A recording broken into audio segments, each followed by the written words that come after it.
नमस्कार दोस्तों, पारमिता एकेडमी के यूट्यूब चैनल में आपका हार्दिक स्वागत है। आज मैं मैथ्स पेडागोजी की श्रृंखला का तीसरा वीडियो लेकर आया हूं, जिसमें मैंने 10 प्रश्नों को समाहित किया है। तो आइए शुरू करते हैं। आज का हमारा पहला प्रश्न है, संख्यांक और संख्या के विषय में निम्नलिखित में से कौन से कथन सही हैं। पहला कथन दिया है, संख्यांक एक प्रतीक है जिसे संख्या को प्रदर्शित करने के लिए प्रयोग किया जाता है। वही दूसरा कथन है, एक संख्या को विभिन्न संख्यांकों द्वारा प्रदर्शित किया जा सकता है।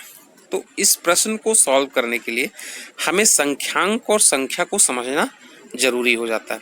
तो चलिए पहले हम संख्यांक और संख्या को समझ लेते हैं। तो संख्या क्या है?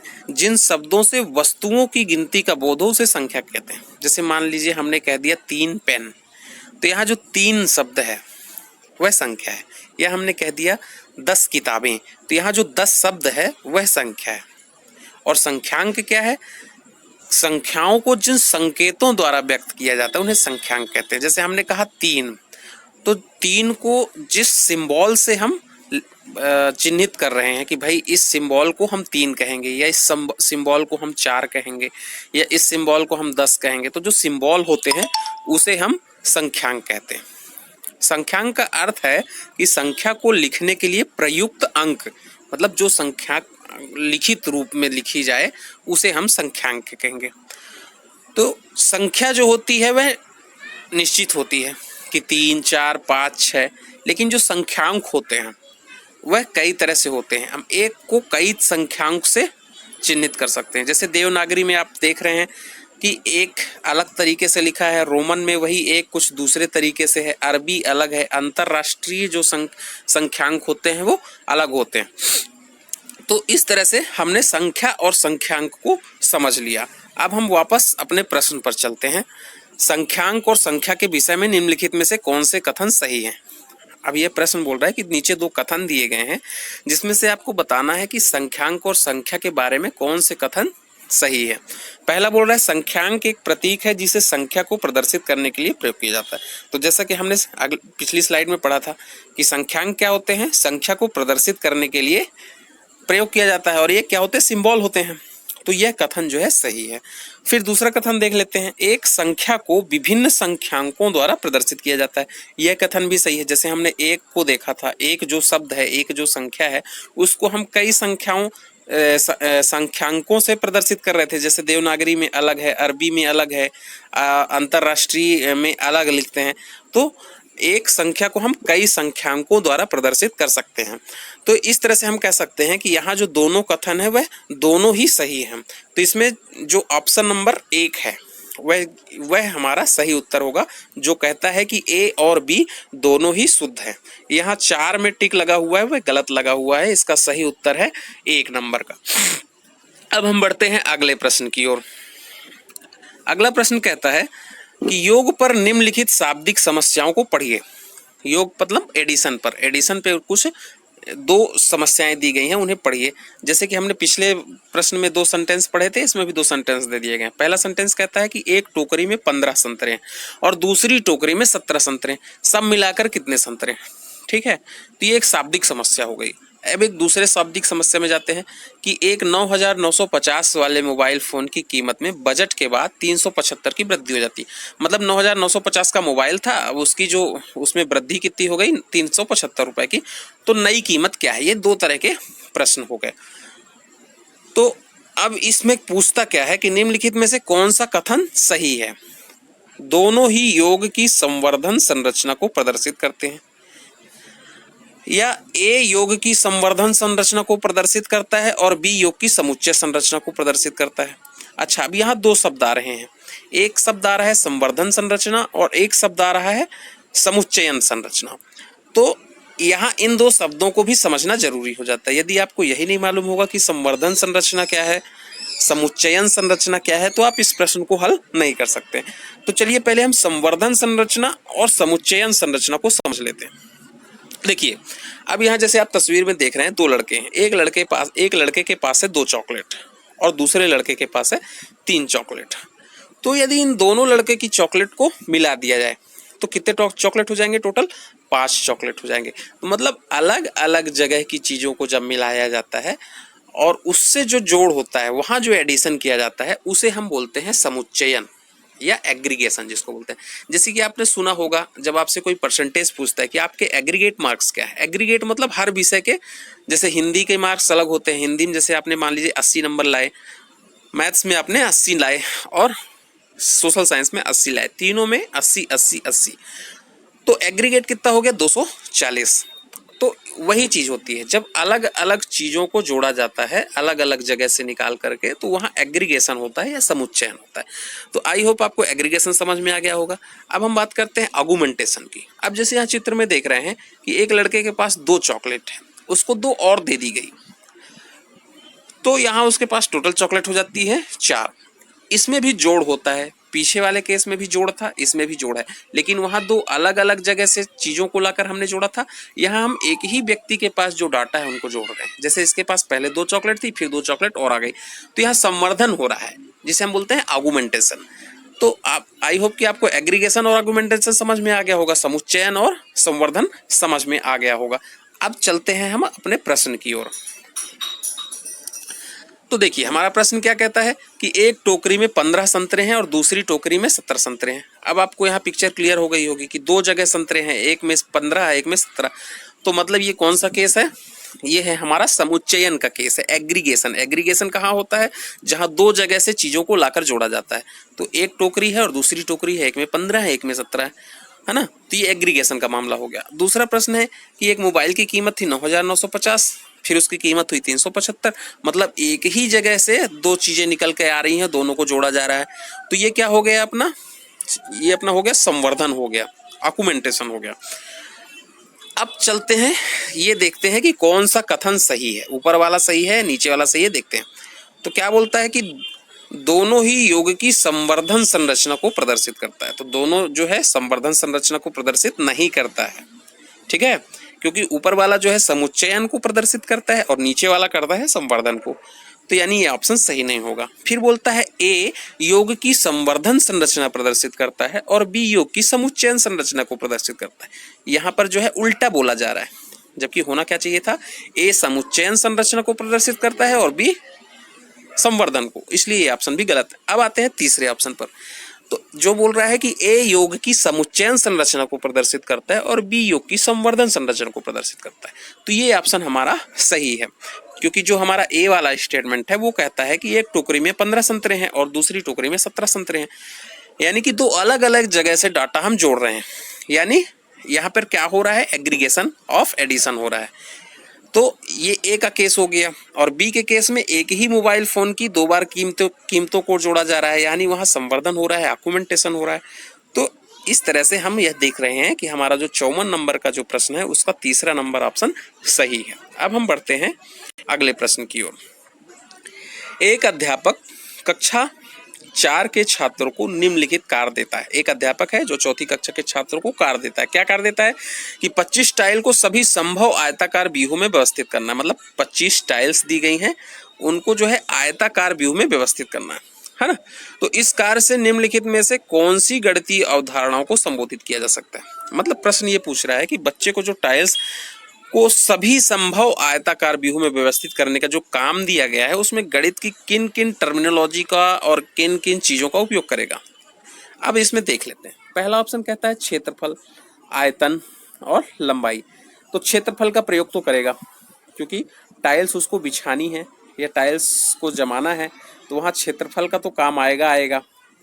लेकिन यहाँ जो दूसरा टर्म है आयतन, आयतन यानी वॉल्यूम, तो भाई टाइल में वॉल्यूम कहाँ से आ गया? यानी ये ऑप्शन हमारा गलत हो गया, ठीक है। फिर दूसरा है आयतन, इसमें पहला ही शब्द आयतन है यानी वॉल्यूम, तो इसमें भी टाइल्स में वॉल्यूम कहाँ निकाली जाती है? टाइल्स में वॉल्यूम निकालने का तो कोई ऐसा है ही नहीं, तो ये ऑप्शन भी हमारा गलत है। तीसरा क्षेत्रफल, गुणनखंड और परिमाप, तो ये ऑप्शन हमारा सही है। भाई टाइल्स जमाना है उसको तो क्षेत्रफल निकालना पड़ेगा, गुणा करना पड़ेगा कि इतने गुणे इतने करूंगा तो इतनी टाइल्स लगेगी, फिर उसको परिमाप या पेरीमीटर निकालने का भी काम करना पड़ेगा। तो यानी उसको जो 25 टाइलें दी गई उनको सभी संभव आयताकार व्यूहों में व्यवस्थित करने के लिए गणित की 3 टर्मिनोलॉजी से सामना करना पड़ेगा। एक है क्षेत्रफल, दूसरा है गुणनखंड और तीसरा है परिमाप। यानी इसका 56 नंबर का जो सवाल है उसका सही जवाब है ऑप्शन नंबर 3। अब बढ़ते हैं अगले प्रश्न की ओर। निम्नलिखित समुच्चयों में से कौन सा गणित में प्रश्न हल करने का कौशल है? अच्छा, समुच्चय मतलब जो सेट होते हैं, समुच्चय मतलब सेट। जैसे दो तीन चीजें दे दी गई तो उन दो तीन चीजों को इकट्ठा कहने के लिए हम समुच्चय कह देते हैं, यानी उनका जो सेट होता है। तो वही पूछ रहा है कि गणित में जब आपको कोई प्रश्न हल करना होगा तो कितनी चीजों का, कितने सेट, किस तरह के सेट का आपको यूज करना पड़ेगा। तो जो पहला सेट दिया गया है उसमें है कंठस्थ करना, अनुमान लगाकर परीक्षण करना और चित्रांकन करना। तो इसका जो पहला वर्ड है वही गलत है, कंठस्थ करना। गणित में हम कभी भी कोई चीज मेमोराइज नहीं करते हैं, यानी रट्टा नहीं लगाते। तो कंठस्थ करना ही गलत है, इसलिए यह ऑप्शन गलत है। दूसरा ऑप्शन है या दूसरा सेट दिया है इसमें प्रयत्न, त्रुटि विधि, चित्रांकन करना, कंठस्थ करना। इसमें भी आ गया कंठस्थ करना, यानी मेमोराइज करना। गणित में हमको मालूम है मेमोराइज करना शब्द जहां भी आएगा वो ऑप्शन हमारा हो ही नहीं सकता, तो ये भी नहीं है। तीसरा ऑप्शन है चित्रांकन करना, पीछे से हल करना या रट लेना। रट लेना है वही है मेमोराइज करना, कंठस्थ करना, ये ऑप्शन भी नहीं होगा। तो बचता है हमारा चौथा, तो हम आंख मूंद कर चौथे ऑप्शन के साथ चले जाएंगे। अब हम बात करते हैं अगले प्रश्न की। वैन हेले के स्तर जिस विकास की अवस्थाओं का संकेत करते हैं वह क्या है? तो यदि आपने वैन हिले साहब को नहीं पढ़ा होगा तो आप वैन हिले को पढ़ लीजिए। ये वैन हिले जो है मैथ्स पेडागोजी का सबसे इम्पोर्टेंट टॉपिक है ना। तो इसमें 4 ऑप्शन दिए हैं कि इसमें सीधे सीधे पूछा है कि वैन हिले किससे संबंधित है, भिन्न से, स्थानीय मान से, संख्या की संकल्पना से। तो मैं आपको बता दूं कि वैन हिले जो एक मैथमेटिशियन थे, उन्होंने इस पर शोध किया था कि बच्चे जो है ज्योमेट्री कैसे सीखते हैं, या उनमें जो थिंकिंग होती है ज्योमेट्री को लेकर के वह कैसे होती है। तो उनका जो सीधा सीधा रिलेशन है वह ज्योमेट्री से है। वैन हिले साहब का जो रिलेशन है वो किससे है? ज्योमेट्री से है। तो इसमें जो अपना चौथा नंबर का ऑप्शन है ज्यामितीय चिंतन, ज्यामितीय चिंतन, ये हमारा सही है। तो जब भी आपको वैन हिले दिखे तो वहां आपको ज्योमेट्री में चले जाना है, उसके अलावा और किसी में नहीं जाना। तो वैन हिले के स्तर जिस विकास की अवस्थाओं का संकेत करते हैं वह है ज्योमेट्रिकल थॉट या ज्योमेट्रिकल चिंतन के। अब हम बात करते हैं अगले प्रश्न की। 2 दशमलव वाली संख्याओं के गुणन, जैसे कि 0.3 इंटू 0.2 को जब जोड़ा जाता है तो आता है 0.06। तो इसकी संकल्पना को समझाने के लिए, मतलब ये जो कॉन्सेप्ट है इसको समझाने के लिए निम्नलिखित में से कौन सा शिक्षण अधिगम साधन उचित है? पहला है ग्राफ पेपर, दूसरा है डायनिस ब्लॉक, तीसरा है टेलर का गिनतारा और चौथा है संख्या चार्ट। तो आपने ग्राफ पेपर देखा होगा जिसमें एक जो बक्सा होता है, एक जो बॉक्स होता है, एक जो स्क्वायर होता है, उसके अंदर 10 छोटे छोटे स्क्वायर होते हैं। उसको हम 0.1, 0.2, 0.3, 0.4 से डिनोट कर सकते हैं। तो जो दशमलव वाली संख्याओं का जब हम गुणा करेंगे तो हम जो है ग्राफ पेपर के माध्यम से इसकी संकल्पना को ज़्यादा अच्छे तरीके से समझा सकेंगे, बजाय इसके कि हम डायनिस ब्लॉक से समझाएं या गिनतारा जिसको एबैकस बोलते हैं। एबैकस से आप कैसे समझा सकते हैं? 0.3, 0.2 को कैसे समझा सकते हैं? या डायनिस ब्लॉक से कैसे समझा सकते हैं? उसमें तो ऐसा कोई कॉन्सेप्ट अपन लगा ही नहीं सकते, क्योंकि वो दशमलव की चीज़ें हैं। दशमलव की चीज़ों को हमेशा जो है पार्ट्स, ऐसी चीज़ों से समझाया जा सकता है जिसके पार्ट्स किए जा सके, और ग्राफ पेपर से अच्छा माध्यम हो ही नहीं सकता, क्योंकि ग्राफ पेपर में छोटे छोटे ब्लॉक्स होते हैं जिन्हें हम 0.3, 0.2 से 0.1, 0.5, 0.6 ऐसे डिनोट कर सकते हैं। तो जो दशमलव की जो गुणन की संकल्पना है उसको हम ग्राफ पेपर के माध्यम से समझा सकते हैं। तो हमारा जो क्वेश्चन नंबर 60 का जो ऑप्शन सही होगा वह होगा 1। अब हम बात करते हैं अगले प्रश्न की। राष्ट्रीय पाठचर्या की रूपरेखा जिसे हम एनसीएफ कहते हैं, अभी वर्तमान समय में एनसीएफ 2005 ही लागू है हमारे एजुकेशन सिस्टम में। तो उसकी अनुशंसा के अनुसार प्राथमिक विद्यालयों का गणित पाठ्यक्रम, उस जो हमारा जो सिलेबस होता है, जो कैरिकुलम होता है, वो कौन डिसाइड करता है? राष्ट्रीय पाठचर्या की रूपरेखा यानी एनसीएफ डिसाइड करता है कि भाई ऐसा ऐसा होना चाहिए। तो जो हमारा जो गणित का पाठ्यक्रम है प्राथमिक विद्यालयों में, तो उसकी अनुशंसा के अनुसार कैसा है? छात्रों को प्रगामी गणित के लिए तैयार करने वाला होना चाहिए, या छात्रों के प्रतिदिन के अनुभवों से संबंधित होना चाहिए, या कार्यविधि ज्ञान पर केंद्रित होना चाहिए, या गणितीय संकल्पनाओं में कठोरता देने वाला होना चाहिए। तो यदि आपने एनसीएफ 2005 पढ़ा होगा तो आपको मालूम होना चाहिए कि एनसीएफ 2005 के अनुसार या एनसीएफ 2005 क्या कहता है कि हमारा गणित का पाठ्यक्रम ऐसा होना चाहिए जो छात्रों के प्रतिदिन के अनुभवों से संबंधित हो, मतलब उसके जो डेली के जो एक्सपीरियंसेस हैं उससे संबंधित हो। तो इसका जो ऑप्शन नंबर होगा 2। एग्जाम के दृष्टिकोण में जो है एनसीएफ 2005 बहुत ही ज़्यादा इंपॉर्टेंट टॉपिक है, जैसा कि हमने वैन हीले को बताया था, उसी तरह एनसीएफ 2005 भी इंपॉर्टेंट है। तो इसे भी आप पढ़ लीजिएगा क्योंकि इससे भी प्रश्न बनता ही है। अब हम बात करते हैं अगले प्रश्न की। एक रचनात्मक कक्षा में शिक्षकों को निम्न में से क्या नहीं करना चाहिए। मतलब एक रचनात्मक कक्षा यानी क्रिएटिव क्लास है, तो वहाँ टीचर को क्या नहीं करना चाहिए। जब भी नहीं वाले सवाल है वहाँ ध्यान दे के चलना है, क्योंकि अक्सर होता क्या है कि हम जल्दबाजी में नहीं को गायब कर देते हैं। जैसे इसी प्रश्न को यदि हम जल्दबाजी में पढ़ते हैं तो एक रचनात्मक कक्षा में शिक्षकों को क्या करना चाहिए ये देख करके हम विकल्प में चले जाते हैं और हमारा प्रश्न गलत हो जाता है। इसलिए नहीं शब्द को ध्यान में रख के चलना है। तो एक रचनात्मक कक्षा में शिक्षकों को निम्न में से क्या नहीं करना चाहिए। पहला ऑप्शन, विद्यार्थियों को प्रश्नों के हल ढूंढने के लिए अपनी नीतियां विकसित करने देना चाहिए। ये तो करने देना चाहिए, है ना, क्योंकि विद्यार्थी क्या होगा, अपनी डाइवर्जेंट थिंकिंग का प्रयोग करेगा, तरह तरह की चीज़ों को अपनाएगा, नई नई नीतियों को अपनाएगा। तो विद्यार्थियों को प्रश्नों के हल ढूंढने के लिए अपनी नीतियां विकसित करने देना चाहिए। इसलिए ये इसका ऑप्शन नहीं होगा, क्योंकि यहाँ पूछा कि क्या नहीं करना चाहिए और यहाँ तो इसको करने देना चाहिए। दूसरा, विद्यार्थियों को सूत्र रटने के लिए कहना चाहिए। तो जैसा कि मैं पिछले भी प्रश्नों में बता चुका हूँ कि हम कभी भी गणित में विद्यार्थियों को चीज़ों को रटने या मेमोराइज करने के लिए नहीं कहते, है ना। तो यहाँ विद्यार्थियों को सूत्र रटने के लिए कहना चाहिए कह रहा है, यानी हमें ये नहीं करना चाहिए।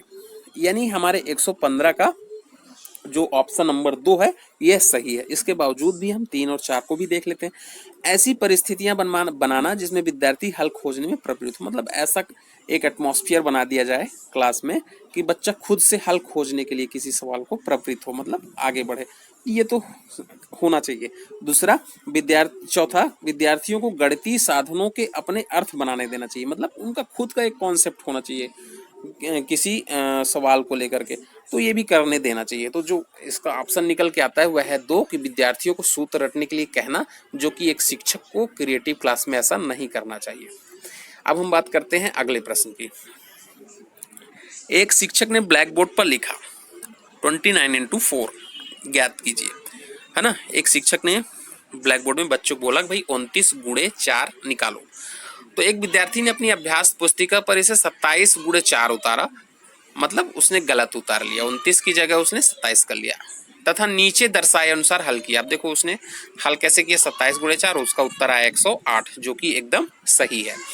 अब प्रश्न आगे पूछता है कि शिक्षक द्वारा विद्यार्थी को 0 अंक देने चाहिए, है ना, 0 अंक देने चाहिए, या उस विद्यार्थी से कक्षा में सतर्क रहने को कहकर 0 अंक देने चाहिए, या उस विद्यार्थी को 5 अंकों में से 2 अंक देने चाहिए, या यह कारण जानने का प्रयास करना चाहिए कि विद्यार्थी ने प्रश्न को गलत क्यों उतारा तथा उसे सही प्रक्रिया के लिए पूरे अंक देने चाहिए। अब देखो भाई, विद्यार्थी ने तो जो गुणा लगाया वो सही लगाया, उसने किया क्या गलती कि 9 की जगह 7।